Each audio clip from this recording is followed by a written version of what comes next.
Star Mahesh బాబుతో Rajamouli cinema plan చేశాడు. దాని ప్రీ ప్రొడక్షన్ పనులు కూడా జరుగుతూనే ఉన్నాయి. ఇంతలో తన గుంటూరు కారం వచ్చింది. థియేటర్స్ లో సోసోగా ఆడిన ఓటీటీని మాత్రం కుదిపేస్తోంది. పొరుగు దేశాల్లో కూడా గుంటూరు కారానికి డిమాండ్ బానే ఉందని తేలింది.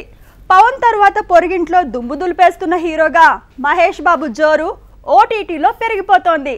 అదేలానో చూసేయండి. గుంటూరు కారం మూవీ టాలీవుడ్ టాప్ లేపేస్తుందనుకుంటే బాక్స్ ఆఫీస్ లో డీలా పడింది. కానీ పాటలు తూటాల్లా పేలాయి, కొన్ని మాటలు తూటాల్లా దూసుకువెళ్లాయి. విచిత్రం ఏంటంటే గుంటూరు కారం టేస్ట్ కాస్త నెమ్మదిగా నశాలానికి ఎక్కుతోంది.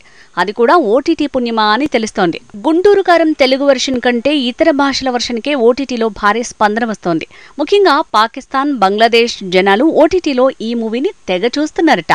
మన మాస్ ఫార్ములాకి అక్కడి ప్రేక్షకులు ఫిదా అవుతున్నారట. నిజానికి గతంలో కూడా తెలుగు సినిమాలకు పాక్, బంగ్లాదేశ్, నేపాల్, శ్రీలంక జనాలకు ఫిదా అవటం కనిపించింది. Power star Pawan Kalyan, Sai Dharam Tej combination లో వచ్చిన బ్రో కూడా పాక్, బంగ్లాదేశ్ ఓటీటీలో టాప్ ప్లేస్ లో దూసుకువెళ్లింది. ఇప్పుడు సీన్ రిపీట్ అవుతున్నట్టుంది. బ్రో మూవీ కూడా థియేటర్స్ లో అంతగా సందడి చేయలేదు, కానీ ఓటీటీలో దూసుకువెళ్లింది. తెలుగులో కంటే కూడా హిందీతో పాటు అదర్ లాంగ్వేజెస్ లోనే హల్చల్ చేసింది. పొరుగు దేశాల్లో ప్రేక్షకులకు కూడా నచ్చింది.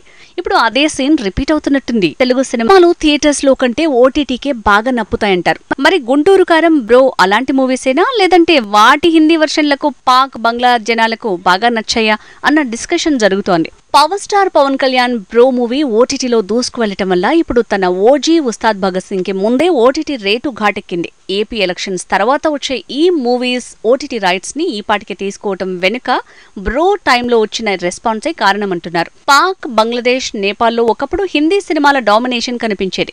కానీ ఇప్పుడు ఓటీటీలో డబ్బింగ్ పుణ్యమాని తెలుగు సినిమాలు ఓ వెలుగుతున్నాయి. ఇక్కడ సరిగా ఆడని సినిమాలు కూడా ఓటీటీలో విదేశీయులను ఆకర్షించగలుగుతున్నాయి.